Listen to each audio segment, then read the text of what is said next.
গাড়ির আমাদের গ্লাস নষ্ট হয়, সেই গ্লাসগুলো এক একটার দাম মনে করেন বাইরে 200 টাকা, সে আমরা গ্লাস মেশিন বসিয়ে ফেলছি, সেখানে আমাদের এখন খরচ হবে মাত্র 100 টাকা।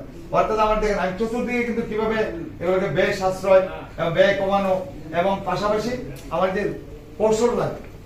আমি ওই দিন দেখলাম আপনার গাজীপুরে এক একটা মেশিনের দাম 3 কোটি 4 কোটি টাকা। সেই মেশিনগুলোকে 10 বছর 15 বছর যাবত আপনার পরিত্যক্ত অবস্থায় ফেলাইতে রাখছে এবং বাইরে গিয়ে আপনার চাকা ঠিক করছে এবং বাইরের লোক দিয়ে, অর্থাৎ বাউচার হয়েছে শুধু।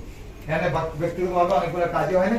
এখন 2021-এর আগে অনেকগুলো হয়, কিন্তু এখন বাউচার বন্ধ করেছে। আমরা বাউচার বন্ধ, আমরা অডিটকে অত্যন্ত শক্তিশালী করছি এবং দিনের অডিট দিনে হচ্ছে এমন অবস্থা, মাসের অডিট তো মাসে হচ্ছে।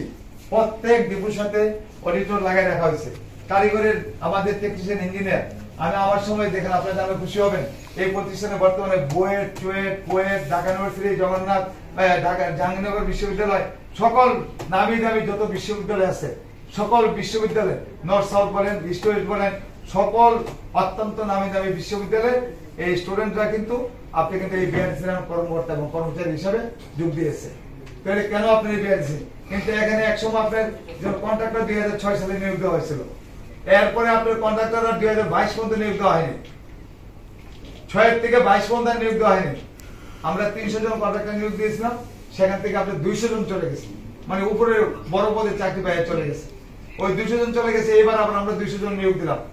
এই নিয়োগ দেওয়ার পরে আমি জয়েন করছি 182 জন, চলে গেছে মানে 18 জন, আবার এর মধ্যে চলে যাচ্ছে অনেকে।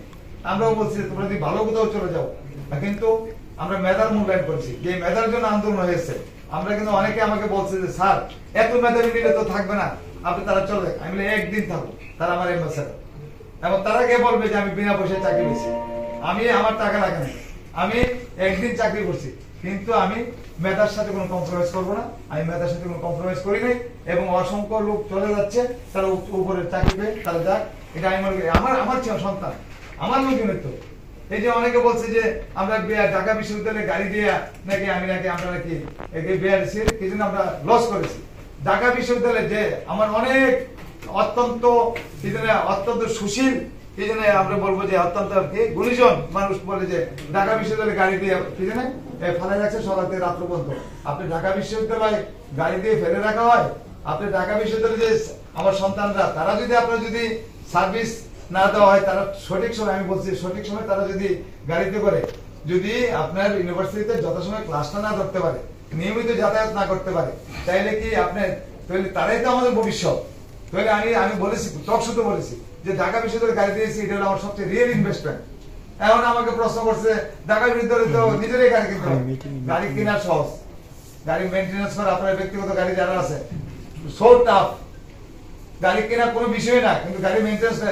যদি গাড়ি মেইনটেনেন্স ঠিক থাকতো বিআরসি এভাবে বসে যেত না। বিআরসি এখন গাড়ি মেইনটেনেন্স 100% ঠিক। আমি আপনাদেরকে এটাও আপনাদের আমন্ত্রণ জানাই, আমরা কিন্তু বেসরকারির জন্য কিন্তু ওপেন করে দিচ্ছি আমাদের ওয়ার্কশপগুলো। তাদেরকেও বলতে পারেন, আমরা বলতে পারি অন্য যে কোনো জায়গায় যে গাড়ির যে টাকায় কাজ করবে, আমার এখানে কম টাকায় করবে এবং গুণগত মান ভালো। আমার এখানে বেসরকারি আমরা একদিন ওপেন করে নেই, এখন ওপেন করেছি। আপনার তেজগাঁতে যে কোনো প্রাইভেট কার, গাড়ি, বাস টাস সব আমাদের এখানে মেরামত করতে পারে, খরচ কম বাট কোয়ালিটি বেশি পাবে। এটা আমি যতক্ষণ আমি আছি এই অ্যাসুরেন্স আমি দিচ্ছি। কিন্তু আমরা তাহলে দেখেন আমরা কোথায় নিয়ে গেছি এই বিআরসি কে। তারপরে একজন বলতেছিল যে ট্রাকের ইনকাম 7 কোটি টাকা দেখে অভিভূত। আপনার 2 ট্রাক মিলে ইনকাম ছিল আপনার 7 কোটি, চিটাগাং এবং ঢাকা মিলে 2 ট্রাক মিলে ইনকাম ছিল, আমি জয়েন করলাম 7 কোটি, লাভ হয় 25 লাখ টাকা। আর এখন আজকে দাঁড়িয়ে 2 ট্রাকের ইনকাম, একটাই শুনলেন যে ঢাকা ট্রাক 7 কোটি এবং চিটাগাং ট্রাক মেবি 10 কোটি। অর্থাৎ এই মাসে, গত মাসে 17 কোটি টাকা ইনকাম করেছে আপনার ঢাকা ট্রাক, এবং লাভ হবে 2 ট্রাক, লাভ হবে অলমোস্ট 2 কোটি টাকার মতো, 2 কোটি টাকা লাভ হবে। অর্থাৎ আমি আজকে টাকা কোথা থেকে দিচ্ছি, আজকে 5 কোটি টাকা দিচ্ছি, তো এই টাকা কোথা থেকে দিচ্ছি? এই যে লাভ থেকে কিন্তু আমরা কিন্তু এই যে লাভ বের করে আনা, এটা কিন্তু ব্যবসায়িক প্রতিষ্ঠান। তো সুতরাং আমি এটা একদিকে কিন্তু ব্যবসাও, কিন্তু এটা টোটালি ব্যবসা প্রতিষ্ঠান। কিন্তু এখানে কিন্তু আমি 10টা প্রতিষ্ঠানের মতো না যে এখানে ইনকাম করে আমাকে চলতে হয়। এখানে দেখেন পাশাপাশি যদি আমরা বলি অন্যান্য কর্পোরেশন আছে, তারা কিন্তু সরকার থেকে টাকা এনে চলে। আমি কিন্তু এখান থেকে সরকার থেকে 3 বছর আনি, আমার এখানে কিন্তু আগে টাকা আছে। আপনি আমরা গতকাল একজনের একটা পে ফিক্সেশন করলাম, ওই যে বললাম পশ্চিমবঙ্গ বিআরসি এই লোকটা ৯০০০ সালে ২০০৯ যে স্কেল দিছিল সরকারে ওইটাও পায়নি। তার বেসিক ছিল ৫,০০০, গতকাল তার বেসিক হয়ে গেছে ২২,০০০। অর্থাৎ ৫,০০০ টাকা বেসিক নিয়ে এই লোকটা আমার সামনে আসতে পারছে আজকে থেকে ১৫ দিন আগে আমার সামনে চলে আসছে। বগুড়া ডিপোর একটা লোক আমার সামনে আসার পরে আমি কিন্তু ১৫ দিনের মধ্যে তার এটা কিন্তু ৫,০০০ থেকে তার বেসিক কিন্তু ২২,০০০ টাকা হয়ে গেছে। অর্থাৎ এই যে বৈষম্যহীন, আমরা একটা বই বের করতেছি বৈষম্যহীন বিআরটিসি, অর্থাৎ বই আমরা তো নিয়মিত প্রফেশনাল দিচ্ছি, বদলে যাওয়া বিআরটিসি আমরা বের করেছি, বৈষম্যহীন বিআরটিসি। আমি যদি রাইট আপ দেবো সম্মানিত ইলেকট্রনিক প্রিন্ট মিডিয়ার আপনাদের দৃষ্টি, আপনারা জানেন যে রাইট আপ দিলে কিন্তু আমার কিন্তু ওই ধরনের ১০০% সত্যতা এবং সঠিক হইতে হবে। সঠিক ছাড়া তো মুখে কথা বলা যাবে না, কিন্তু রাইট আপ দিতে হলে কিন্তু বলতে হয়। এই প্রতিষ্ঠান অজস্র রাইট আপ এখন বের হচ্ছে, আপনার সমাচার হচ্ছে, সুবিনির বের হচ্ছে, এটা বের হচ্ছে, ওইটা বের হচ্ছে, মানে প্রত্যেকটা ডিপো বের করতেছে আপনার।